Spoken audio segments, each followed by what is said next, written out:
자, 이제 민법이라는 숲의 두 번째 나무인 물꽃 여행을 한번 출발해 보도록 하시겠습니다. 자, 우리 이번 물꽃 편에서는 역시 물꽃의 전체적인 지도를 한번 그려볼 것이고요. 두 번째는 그 지도에 표기된 각각의 용어들의 개념, 요걸 한번 우리가 정리를 해보도록 하겠습니다. 자, 그러면은 이 물권의 중요한 핵심은 뭐냐? 결국 물권도 어디에 있는 거죠? 그렇죠. 민법에 있는 거죠. 우리 민법의 핵심은 뭐라고 했습니까? 벌써 까먹으셨다고. 치매가 벌써 오시면 안 되는데. 저도 그래요. 자, 우리 민법의 핵심은 결국은 뭐다? 법률 행위에 따른 법률 효과, 그리고 그에 따른 법률 관계를 법 조문과 또한 판결의 판례를 통해서 이해하는 것이 그게 핵심이다. 이렇게 했죠. 그러니까 똑같이 물권도 마찬가지겠죠. 그 법률행위가 어떤 법률행위라고 우리가 어떤 법률행위 했습니까? 그렇죠. 권리를 발생시키기 위한 법률행위죠. 그렇죠. 권리를 발생시키기 위한 법률행위인데 그 권리 중에는 뭐가 있다? 먼저 우리가 갑돌이하고 을순이가 우리 중개사무소에 왔을 때 계약했을 때 그 계약할 당시는 어떤 권리를 발생시키기 위한 법률행위죠? 그렇죠. 바로 이 채권이죠. 그래서 채권을 발생시키기 위한 법률행위, 사실 그거부터 해야 되는데 말이죠. 우리 독일법 체계를 따르다 보니까. 그러니까 사실 물권은 언제? 그렇죠. 계약하고 나서 보통 한 달 뒤에 잔금 치를 때, 그때 잔금 치를 때 그때 벌어지는 상황. 그때 하는 법률행위가 뭐다? 물권을 발생시키기 위한 법률행위다. 요거죠. 그렇죠? 그러니까 잔금 치를 때 그때 이게 어떻게 되는가? 그거를 이제 우리 조문을 통해서 본다는 것이죠. 그렇죠? 별거 아니네요. 그죠? 그러면 역시 이 물권법의 핵심은 뭐다? 물권을 발생시키기 위한 법률행위, 그에 따른 법률 효과와 그에 따른 법률 관계를 이해하는 것이구나. 쉽네요. 그죠? 우리 공자님께서 말씀하셨듯이 일이관지, 하나로서 모든 것을 다 꿰뚫는다는 거죠. 그렇죠? 역시 물권도 마찬가지입니다. 자, 그러면은 이 물권이라는 나무, 이 지도를 한번 그려볼까요? 자, 물권은 보니까 여기도 총칙이 있네요. 여기 총칙인데 이 헷갈리네. 자, 총칙이라는 것은 총괄적인 규칙이라고 그랬죠. 그래서 여기 총칙은 물권에도 통하고 채권에도 통하는 총괄적인 민법 전체의 규칙, 법칙이 되겠죠. 그에 반해서 여기 물권에 있는 총칙은 그렇죠. 물권에만 관통되는 그런 법칙이다 보시면 되겠습니다. 여기도 이제 총칙이 있고. 자, 보면은 물권은 이 기둥을 기준으로 해서 말이죠. 왼쪽하고 오른쪽 딱 구별이 돼 있죠. 이거 많은데 왜 여기다 싹 몰아넣었을까? 이유가 있겠죠. 그렇죠? 여기는 하나인데 그냥 떡 들어놓고. 자, 보면은 왼쪽은 사실상 지배하는 권리, 사실상 물건을 지배하는 권리인 점유권을 기술을 해놨고요. 오른쪽은 사실상이 아니고 그냥 관념상, 관념상, 더 정확히 말하면 법률상, 그죠? 법률상 지배권을 기술해 놓은 거예요. 그러니까 물권이라는 이 나무의 지도는 어떻게 돼 있다? 왼쪽에 사실상 지배권인 점유권, 오른쪽에 법률상 지배권인 소유권하고 그 똘마니들이 기술이 돼 있구나. 자, 소유권도 보니까 말이죠. 우리 소유권은 그 물건을 사용, 수익, 처분할 수 있는 권리다. 이렇게 법에 규정이 되어 있습니다. 그래서 완전하죠. 퍼펙터죠. 그렇죠? 그래서 완전 물권이라고 학자들이 그렇게 말씀을 하시고요. 그 다음에 물건을 사용, 수익, 처분할 수 있는데 그 사용하고 수익, 사용하고 수익의 그 사용과 수익만 하는 거, 즉 용익 물권이라고 그러죠. 그렇죠? 용익, 사용의 용자고 수익의 익자. 그래서 용익 물권을 이렇게 지상권, 지역권, 전세권 이렇게 기술을 해놨죠. 그 다음 사용 수익할 수 있고 또 뭐 할 수 있다? 처분할 수 있다. 그 처분하면은 교환 가치가 생기는 거죠. 그렇죠? 그 교환 가치만을 지배하는 권리인 요 담보 물권, 유치권, 질권 저당권이 있는 것입니다. 그렇죠? 그래서 요 소유권은 완전 물권, 여기는 권리가 사용수익 처분을 다 완전히 다 할 수 있는 게 아니고 그중에 일부만, 사용수익만, 그 다음에 처분, 교환만 해서 이 물권을 우리가 뭐라고 부르냐면 제한물권이다 이렇게 부르죠. 그렇죠? 아 그렇군. 물권이라는 나무는 어떻게 돼 있다? 전체를 관통하는 총칙, 그리고 점유권, 소유권 이렇게 두 개로 구별이 돼 있다 이거죠. 그렇죠? 자 그러면은 본격적으로 우리가 한번 여행을 출발해 보죠. 자, 물권편, 요 총칙편은 말이죠. 굉장히 중요합니다. 우리 시험에 상당히 잘 나옵니다. 이죠. 총칙 별 3개, 빠바방. 너무 중요하죠. 자, 그러면은 이 물권법의 첫 번째 나뭇가지인 총칙의 중요한 걸 보니까 크게 요렇게 하나, 둘, 셋, 넷, 5가지가 있더라. 첫 번째로 보니까 요 물권하고 채권의 차이점이 뭐냐 이거죠. 우리 여기 물권이 있고 채권인데 그 차이점이 뭐냐? 그 용어의 개념부터 한번 보죠. 우리가 물권, 채권 그런데 물권은 뭐예요? 용어의 개념이 이해가 잘 안 된다. 그럼 뭘 하면 된다? 그렇죠. 바로 한자를 곰곰이 되씹어 보면은 맛이 우러납니다. 마치 쌀이 뭔지를 알려면 어떻게 해야 되죠? 쌀을 씹어보면 되죠. 그죠? 곰곰이 씹어보면 그 맛이 우러나잖아요. 마찬가지로 이것도 마찬가지입니다. 그러니까 사실 법 과목이 쉬운 거죠. 자, 보니까 물자를 이렇게 쓰죠? 물건물이죠. 그죠? 권자는 약자로 이렇게 쓰죠. 권리권. 물건에 대한 권리, 지배권을 갖다 뭐라고 그런다? 물권이라고 그런다. 그래서 요 물권은 이 사람이, 물건을 누가 지배해요? 사람이 지배해야죠. 그래서 사람하고 물건의 관계죠. 그렇죠? 그에 반해서 요 채권은 뭐냐면요. 이 채를 봅시다.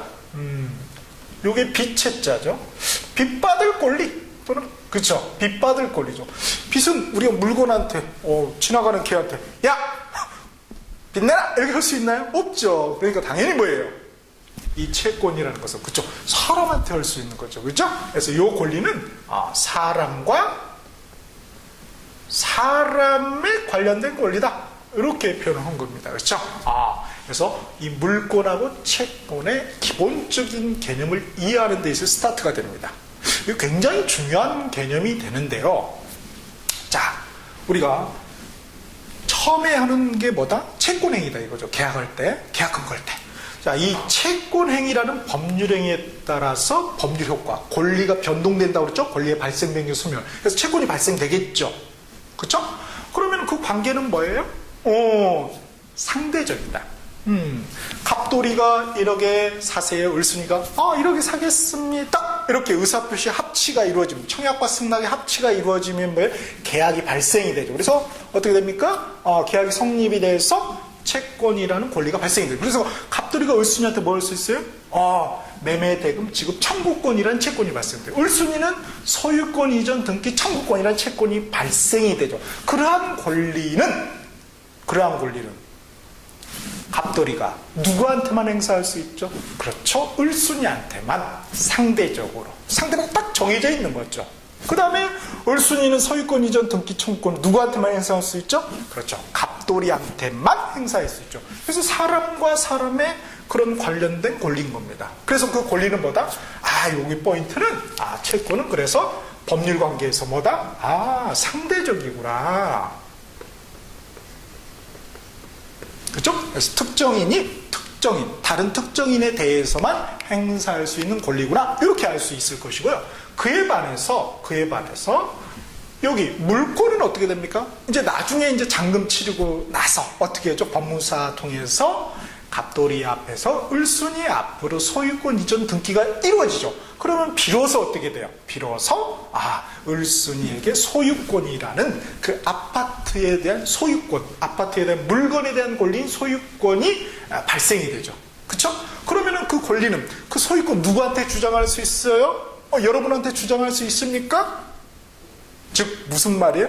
을순이가 이 아파트 제 거예요. 이렇게 말할 수 있나요? 그렇죠. 당연하죠. 미국에 있는 오바마한테도 뭐예요? 이 아파트 내 거야. 그럼 뭐예요? 오바마가 못 알아듣죠. 한국말이니까. 그렇죠. 그쵸? 뭐 this is ours 뭐 그죠?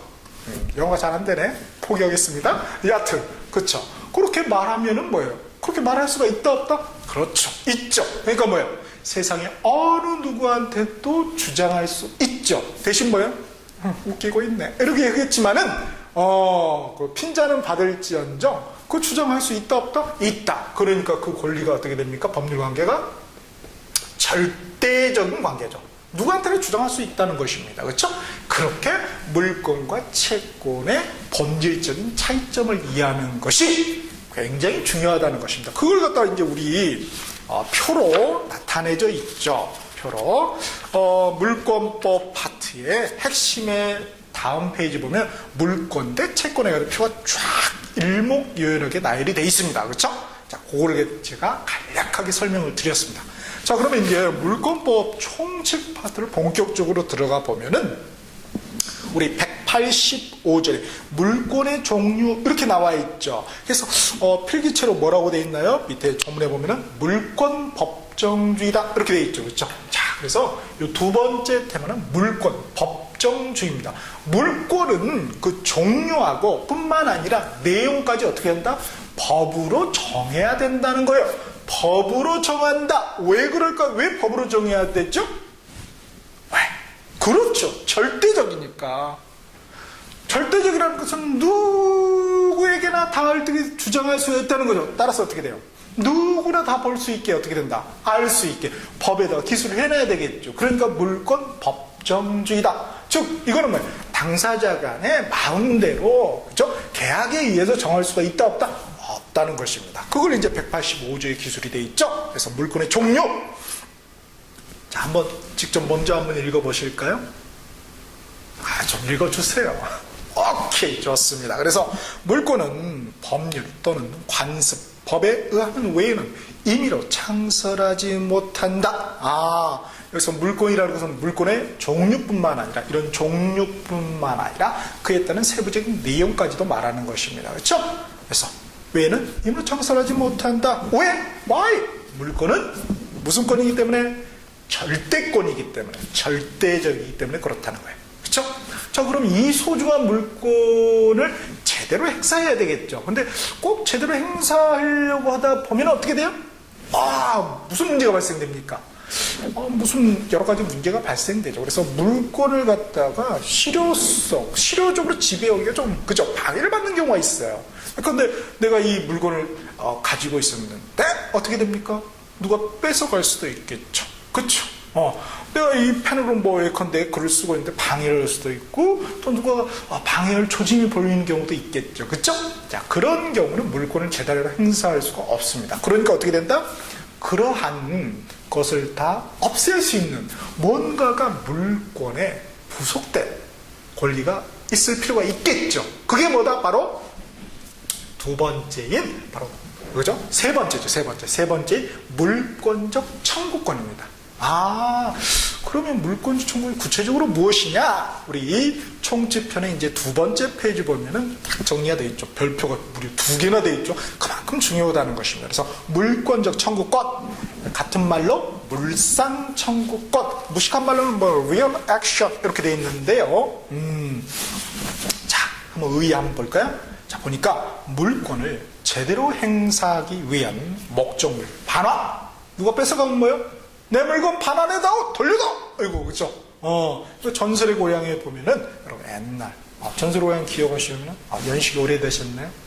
저랑 똑같습니다. 반갑습니다. 자, 전설의 고향 보면 내 다리 돌려도 내 다리 물건인가요? 귀신한테는? 여하튼 돌려도 반환. 거기 소유권이 귀신한테 있으니까 말이죠. 그렇죠? 그래서 그게 뭐다? 그런 물권적 청구권을 말하는 목적물 반환 청구권이다. 그렇게 돼 있죠. 그 다음 목적물 방해 제거 청구권인데 펜으로 글 쓰는데 누가 방해하면 방해하지 마세요. 비키세요. 이렇게 할 수 있는 권리. 그게 뭐예요?